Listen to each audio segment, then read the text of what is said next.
शरीर, पूर्णागिनी मैया, वैष्णो देवी, कामाख्या माता,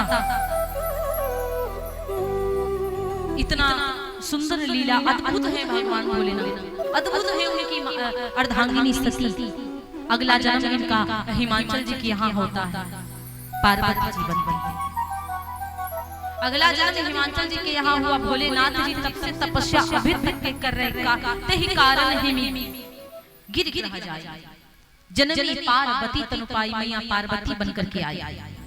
और जब मैया पार्वती बनकर के आई तो इनका देखिए बहुत ज्यादा इनको मनाते हैं भोलेनाथ को। तपस्या से नहीं अपनी आंखें खोल रहे थे तो कामदेव को बुलाया, तो भोलेनाथ ने कामदेव को भस्म कर दिया। जब भोलेनाथ ने कामदेव को भस्म किया तो भोले बाबा को बहुत मनाए, क्योंकि एक तारकासुर नाम का बहुत बड़ा राक्षस हुआ था।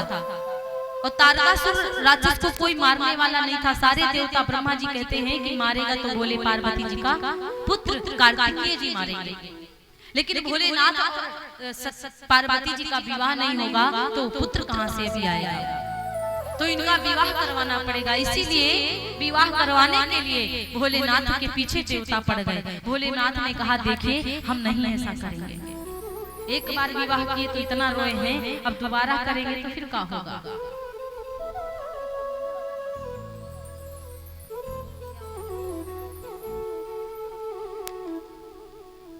यहाँ पे भैया कीड़ा बहुत गिर रहे हैं, कल यहाँ पे कुछ कुछ डाल दीजिएगा।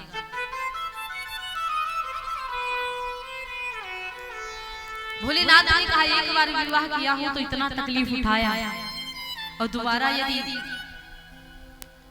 करूंगा तो फिर वही दिक्कतें होंगी, इसलिए हम शादी नहीं करना चाहते। सारे देवता कहते हैं बाबा अब कोई दिक्कत नहीं होगी।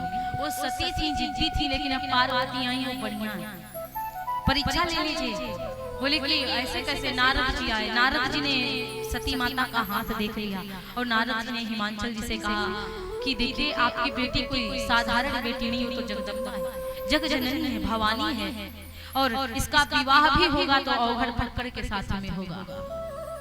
इसका विवाह भी होगा तो उसके ना माता होंगे, ना पिता होंगे, ना घर होगा, ना कुछ होगा, ना वस्त्र धारण करेगा, एक मृगछाला पहनेगा, बभूत लगाएगा। अब किसकी माँ है ऐसी, किसके पिता हैं ऐसे जो जान जाए कि हमारी बिटिया का विवाह भिखारी के साथ होगा, तो क्या वो खुशी होगी? वो कभी खुशी नहीं होगी, वो दुखी होगी। मैना रानी को बड़ा तकलीफ हुई, उनके पिता को भी बड़ा तकलीफ हुई, लेकिन भोलेनाथ से विवाह करना है तो इनको तपस्या भी करना पड़ेगा। 5 वर्ष की उम्र में माता पार्वती तपस्या करने के लिए गई। भोलेनाथ कहते हम विवाह नहीं करेंगे, देवता कहते करना पड़ेगा, नहीं करोगे तो तारकासुर को कौन मारेगा प्रभु? आपको पता है विवाह करोगे तभी तो आपके द्वारा एक पुत्र होगा, कार्तिकेय, वही तो तारकासुर को मारेगा। भोलेनाथ ने कहा यदि ऐसी बात है तो परीक्षा लो जा करके पहले, तभी तो होगा। सप्तऋषि परीक्षा लेने के लिए पहुंचे। पार्वती मैया को बहुत बहकाते हैं कि देखिए आप उससे विवाह नहीं करिए, उसके पास में ना माता ना पिता, कैलाश पर्वत पे रहते हैं, ना छाव है, ना धूप ही धूप है, छाव तो है ही ना, घर है ना कुछ। शमशान घाट, सबसे पहले शमशान घाट में जो चिता जलती उसी की भभूत लगा, और तुम इतनी सुंदर हो उस फक्कड़ के साथ विवाह करो?